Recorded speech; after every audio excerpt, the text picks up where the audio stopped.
If I told you that one glass of medieval water could kill you in less than a week, would you drink it? For over 1,000 years, people did exactly that every single day. They drank from wells just steps away from overflowing latrines, from rivers that doubled as slaughterhouse drains, from springs that might be pure one morning and poisoned by nightfall. There were no taps, no filters, no guarantees, only a set of improvised tricks, local secrets, and sheer luck keeping entire communities alive. Water wasn't just a drink in the Middle Ages. It was a gamble, a status symbol, and sometimes a death sentence. And yet, they survived. This is how. Imagine this: you're standing in the heart of a medieval city on a summer afternoon, sun glinting off slate roofs, the air thick with the smell of baking bread, roasting meat, and something less pleasant drifting from the alleyways. Your throat is parched. You walk to the nearest well, the gathering place for gossip, trade, and survival itself. You take the bucket, haul it up, the rope creaking under the weight, and pour the water into your mug. It looks clear, it feels cool. You drink, and in that moment, you may have just signed your own death warrant. In our modern world, clean water is so constant we barely think about it. Turn on the tap, fill your glass, and trust without question. But in the Middle Ages, every drop was a gamble. A gamble not just against thirst, but against fever, dysentery, hallucinations, or worse, the shocking truth. For over 1,000 years, medieval people survived on water sources that would send most of us straight to the ER in less than a day. And yet, they found ways, sometimes ingenious, sometimes desperate, to make it work. Their survival didn't come from magic wells or mystical immunity. It came from a fragile web of local knowledge, seasonal rhythms, community rules, and trial-and-error ingenuity that balanced on the knife's edge between life and death. And the stakes, they were personal. Because if your family didn't figure out how to get clean water, your family didn't last. Today, we're going to walk through those streets, climb down into those wells, follow those buckets to the springs and rivers, and watch how water shaped medieval life from the inside out. You'll see why the placement of a single well could decide whether an entire neighborhood thrived or was wiped out in a month. Why monks were medieval water engineers in robes, and how a humble mug of small beer became the safest drink on the table. You'll also discover the hidden class divide built into the very act of drinking, and how the wealthy sometimes poisoned themselves faster than the poor without even realizing it. This isn't just a history of medieval plumbing, it's the story of how survival flowed through every street, every hand, and every household in a world where water was both life and silent killer. If you lived in a medieval city, your survival often hinged on one thing: how far you lived from the nearest water source, and whether that source stayed clean. In a world without pipes running to every kitchen, water access wasn't just a convenience, it was the heartbeat of urban life. The well in your neighborhood wasn't simply a hole in the ground. It was a living institution. It was where deals were struck, gossip was traded, and daily survival was negotiated. But these wells were also fickle allies. Dig them in the wrong spot, and you risked drawing water laced with waste from nearby latrines, animal pens, or even decomposing matter from overcrowded cemeteries. City planners, yes, there were city planners, though perhaps not with clipboards. That water obeyed gravity, and that meant knowing exactly where underground flows carried purity, and where they carried poison. The safest wells were often tucked into courtyards, shared by several families, or set smack in the center of bustling marketplaces, where constant use discouraged stagnant water and the public eye discouraged tampering. But wells weren't the only game in town. In wealthier districts, there were conduit stone fountains fed by natural springs miles away, their water traveling through clay pipes, lead tubes, or even hollowed-out logs. These systems were marvels of medieval engineering, using nothing but gravity to bring fresh water into the city. And yet, they were also exercises in control. In some places, the city implemented strict rotation schedules for access. The baker's family on Mondays, the blacksmiths on Tuesdays, and so on. Miss your day and your family might go thirsty for a week. The rules weren't arbitrary. They were an attempt to keep the water supply from being drained too quickly, especially during dry seasons when the spring's flow weakened. And then there were monasteries. Within their walls, monks created self-contained water systems that would make any urban citizen green with envy-dedicated channels, carefully maintained cisterns, and separate waste disposal to protect their drinking water. These weren't just acts of piety. The monks knew that clean water meant fewer illnesses, and fewer illnesses meant more time for work, study, and prayer. Ironically, the wealthy had access to the most advanced delivery systems, sometimes even lead pipes straight into their homes, yet, in a cruel twist, this luxury slowly poisoned them. No one in the Middle Ages knew that lead leached into water, damaging the body over years. Rich households could literally be paying for their own decline, sipping from elegant vessels filled with a slow, invisible toxin, while the poorer families, drinking from a well down the road, might actually live longer. Access to water in a medieval city wasn't just about proximity, was about status, infrastructure, and the constant push and pull between public need and private privilege. It was as political as it was practical, and the wrong decision could ripple through a community faster than the water itself. Step beyond the city walls, past the farmland and the tree line, and you'll find an entirely different water story, one without stone conduits or market wells, but with stakes just as high. In the countryside, the purest prize a community could hope for was a natural spring. A spring wasn't just a water source. It was the crown jewel of the village. Its value surpassed gold because you could always earn more gold, but you couldn't replace a poisoned spring. Villagers built stone walls around them, not for decoration, but to keep out wandering animals whose idea of a good drink involved leaving behind more than just paw prints. Rural families became experts at reading the land, knowing which slopes, rock types, and vegetation hinted at a hidden underground flow. Water that bubbled up through limestone was a favorite. It emerged naturally filtered, cleaner and better tasting. But no matter how well guarded a spring was, it could fail. And when it did, people turned to the skies. Rainwater collection was the rural safety net, as practical as it was celebrated. Wooden barrels stood beneath roof gutters, catching every drop. But seasoned collectors knew better than to drink the first rainfall after a dry spell. The first few minutes were a wash, cyclically literally clearing dust, bird droppings, and whatever else had been resting on the shingles. Only after that did they begin filling their barrels for use. In regions without springs or enough rain, rivers and creeks became the fallback. And here, the rules of survival were simple but strict. Always collect upstream. Always know what's happening further up. A sparkling bend in the river was no guarantee if, a mile away, another village was washing clothes, slaughtering animals, or emptying waste into the same water. It was an unspoken chain of dependency, where your safety depended on the unseen.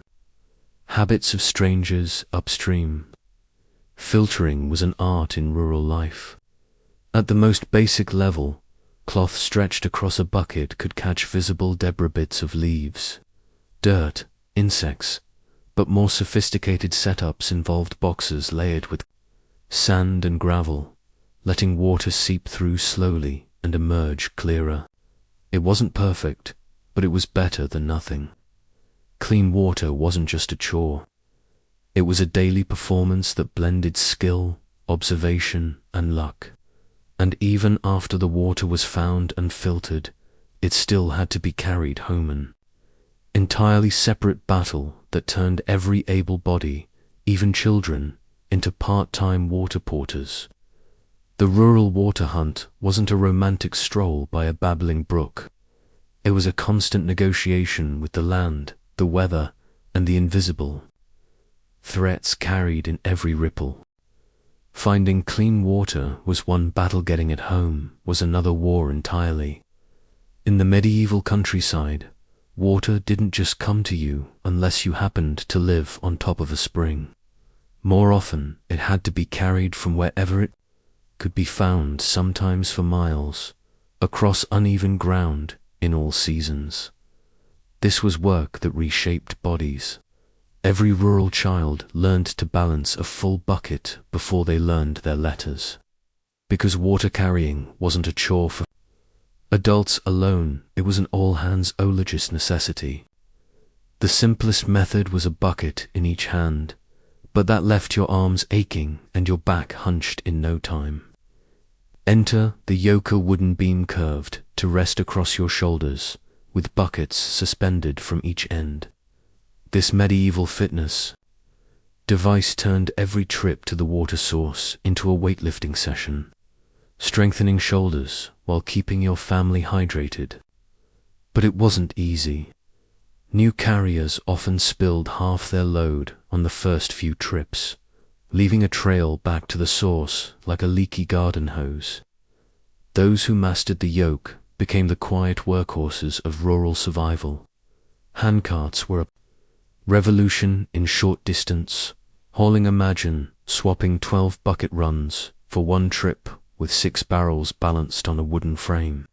Where roads were decent, they saved entire mornings of labor. On longer hauls, especially in flatter terrain, animal power took over. Oxen were the heavy-duty trucks of the medieval worlds, lower than horses, but far stronger and less prone to injury. Horses could cover ground faster, but required better roads, more care, and costlier feed. Choosing the wrong animal for your route wasn't just inconvenient, could leave your household dry for days. Winter posed a special challenge, but also a strange advantage. Water could be frozen, loaded as blocks of ice onto sleds, and hauled home without spilling a drop. Professional water carriers, entrepreneurs of survival, knew every clean source within a day's travel. They operated on schedules as reliable as church bells, and in many villages, their arrival set the pace of the day. In urban areas, these carriers linked rural springs to city households, charging more for reliability than for volume. They were part courier, part survivalist, part strategist, planning routes, like military campaigns, to ensure their clients never went without. In the great puzzle of medieval life, water transport was the piece that connected survival at the source to survival at the hearth. Without it, even the purest spring might as well have been a mirage. Getting water home was only half the job. Keeping it safe to drink was a daily battle fought in silence. In medieval life, the clock started ticking the moment fresh water touched your bucket. Without proper storage, it could turn stale, cloudy, or even dangerous within days. Wealthy households favored glazed pottery jugs, prized for their smooth, non-porous surfaces that bacteria couldn't easily penetrate. They were the bottled water of the Middle Ages, expensive, elegant, and a subtle signal that you had the means to protect your family's health. But for most people, storage meant wooden barrels. Oak was the gold standard, resistant to rot, strong enough to last for years, and with the curious advantage of actually improving the taste of water over time. The trouble: barrels shrank and warped if left empty too long, creating gaps between slats that turned every refill into a slow leak. Families learned to keep them moist year-round, even if it meant wasting a little water to preserve the vessel itself. Large stone cisterns, often buried underground, were the ultimate form of medieval water security.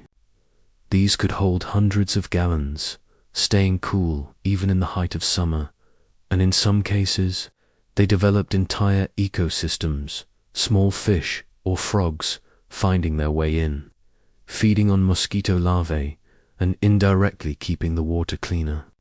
To modern eyes, that might seem like contamination, but to a medieval villager, it was a sign of a living, healthy supply.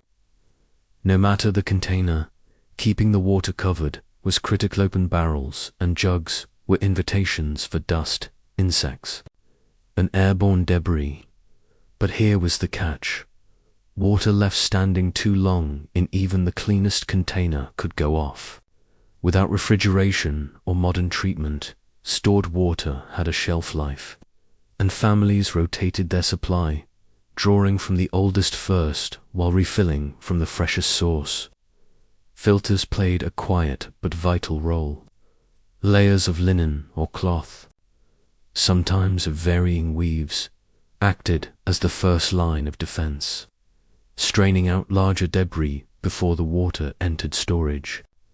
The most cautious households added an extra layer of insurance, small amounts of wine or vinegar stirred into the water, the alcohol or acidity slowing bacterial growth. It wasn't about taste or intoxication, it was about survival. In this way, medieval water storage was more than just a matter of containers, it was a constant. Low-level war against forces too small to see, but deadly enough to bring down entire households.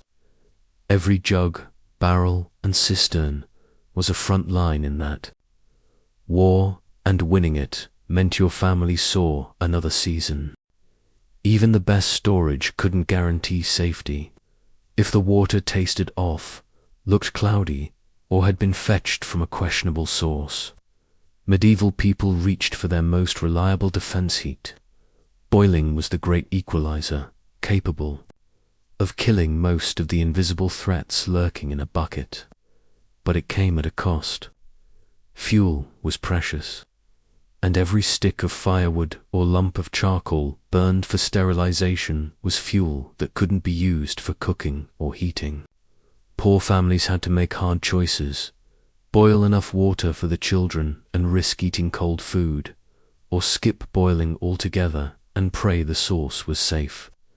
The clever ones learned to batch process their water, boiling large quantities when fuel was available and storing it in clean vessels, ready for use over several days. But boiling wasn't the only trick.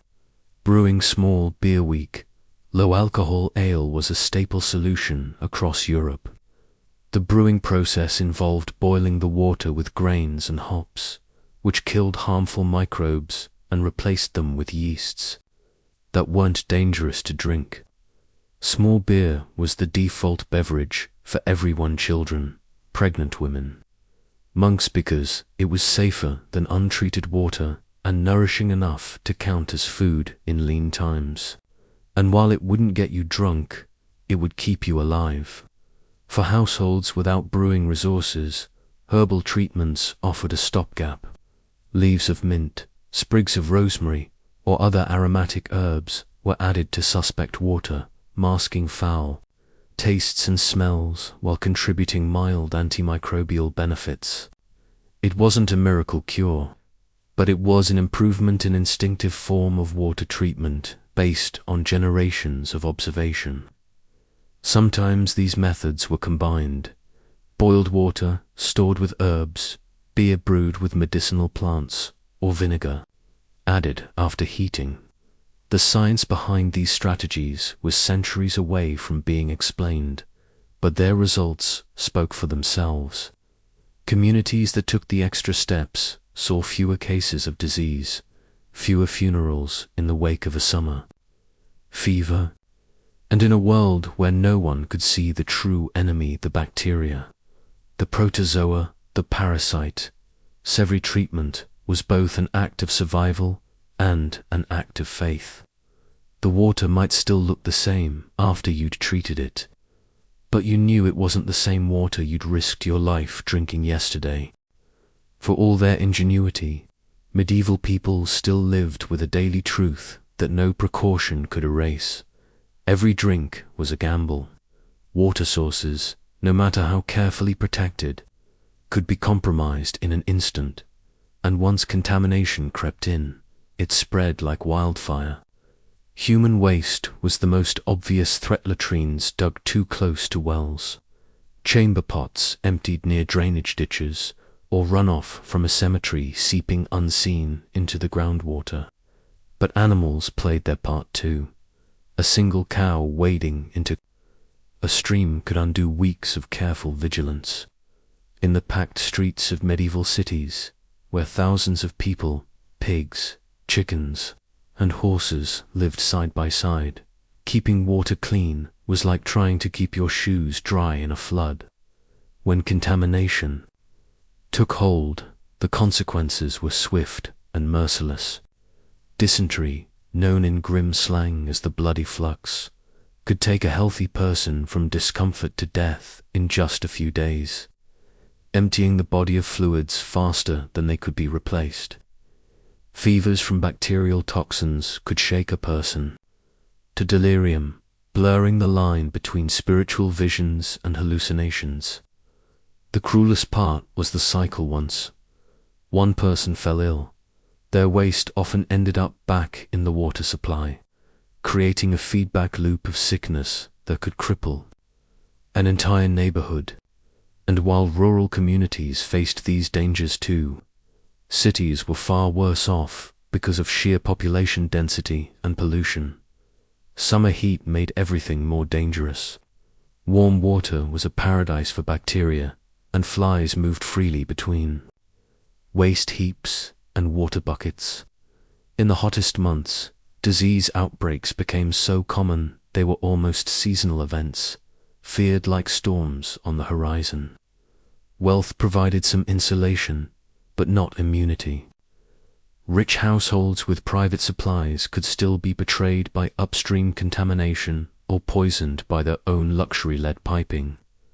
The poor, forced to use the most crowded and exposed sources, bore the heaviest burden. Children and the elderly, already fragile, succumbed first. Their deaths often accepted as part of the natural order rather than the preventable tragedies they were. And through it all, there was no understanding of the microscopic killers at work. People could see dirty water, smell foul odors, or spot floating debris, but they couldn't see the true cause. That invisibility made the fight against contamination less like a war you could win and more like an endless siege you could only survive from day to day. Water may have been essential for everyone, but in the Middle Ages, not all water was created equal, and neither were the people drinking it. In cities, the wealthy often had the privilege of water piped directly to their homes, from private springs or exclusive conduits, sparing them the daily scramble to the public well.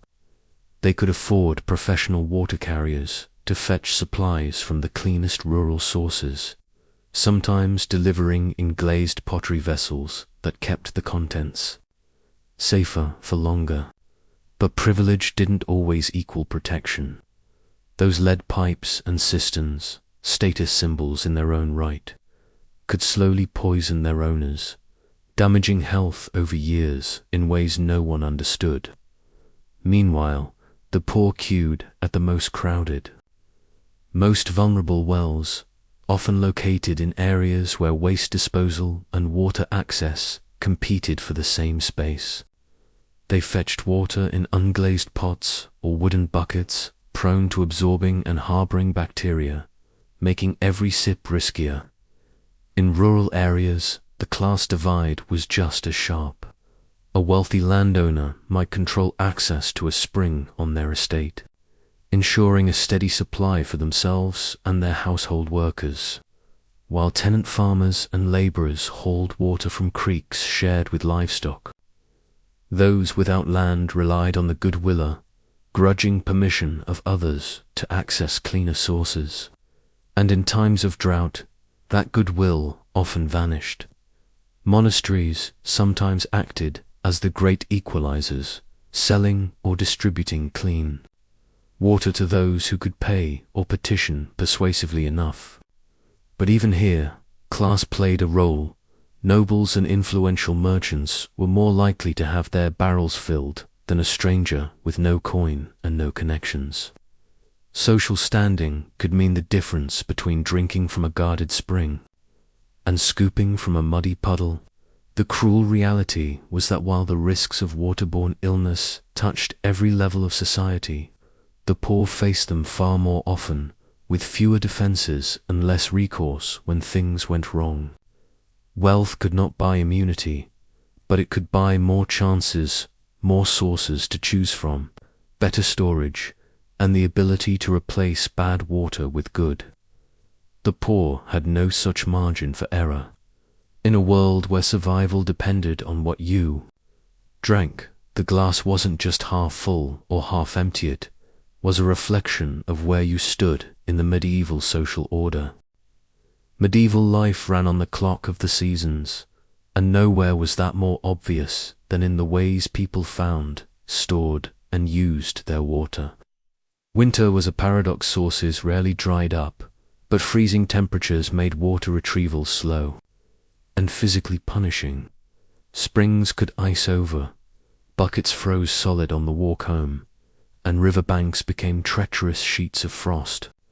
Clever households adapted by collecting ice and snow, storing it in pits insulated with straw to melt slowly when needed, or sliding frozen barrels home on sledges rather than hauling liquid in sloshing buckets. Spring brought relief and danger in equal measure. Melting snow and seasonal rains refilled wells and rivers, but they also carried debris, animal waste, and silt into the very sources people depended on.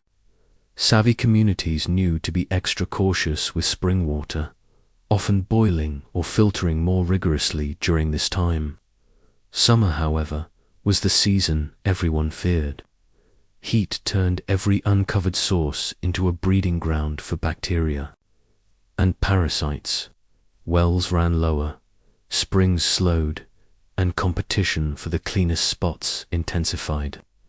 This was when access rules, rotation schedules, and outright hoarding could set neighbors against each other. In these months, brewing small beer or flavoring water with herbs wasn't just tradition, it was insurance. Autumn brought a final scramble to prepare for the cold ahead, repairing barrels and cisterns, securing lids, reinforcing channels, and stockpiling wood for winter boiling. But seasonal change wasn't only about practicalities, shaped the culture of water itself. In villages, storms were cause for celebration, with neighbors gathering under eaves to watch rain fill their barrels. In towns, the sound of water carriers' carts rattling over cobblestones became as familiar and reliable as church bells. There were rituals, too. Some families drew their first cup of water from a spring at sunrise on certain feast days, believing it would bring health for the year ahead. Even children's games reflected the importance of water, from races to see who could carry the fullest bucket without spilling two songs about rivers and rain. In this way, water wasn't just a necessity, was a shared experience, a constant thread in the social fabric. It was a source of joy, contention, and survival all at once, woven into the rhythm of the medieval year. When we look back at medieval life, It's easy to romanticize the stone bridges, bustling markets, and rolling green fields, but water tells a different story. It was the great leveler and the great divider, the daily test everyone had to take. Whether they were a barefoot child filling a bucket at dawn, or a merchant pouring from a private cistern into a gilded cup. For over 1,000 years, water decided who thrived, who suffered, and who didn't survive at all. It dictated where towns were built, where battles were fought, and where disease took hold. Entire communities rose around clean springs, while others withered when those sources dried or became fouled. And the cost was measured not only in illness and death, but in labor, time, and ingenuity. Every barrel filled meant miles walked. Every boiled pot meant fuel burned. Every clean sip meant hours of vigilance. The legacy of medieval water management is written less in stone and more in habit, the reflex to cover a jug, the practice of rotating stored water, the instinct to distrust a clear-looking stream. It also left a cultural imprint.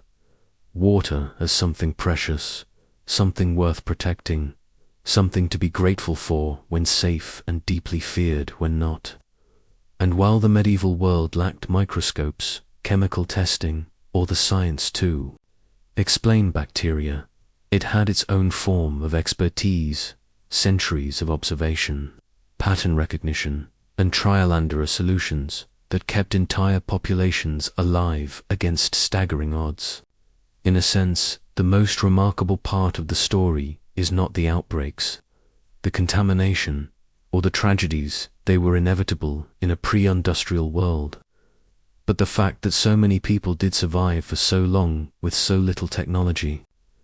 They did it with shared wells, gravity-fed conduits, yokes and barrels, herbal remedies, small beer, and a constant readiness to adapt. The water they drank could be friend or foe, and the line between the two was thinner than the rim of a cup. Today, we turn a tap and trust what comes out without thinking twice.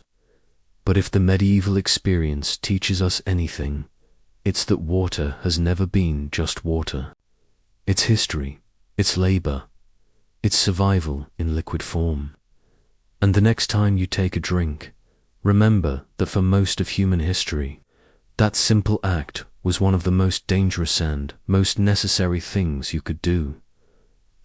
Water was never just a drink. In the Middle Ages it was a daily gamble, a measure of social status, and the heart of survival itself. The way they fought for every clean drop is a reminder that what we take for granted today was once the most hard-won treasure of all.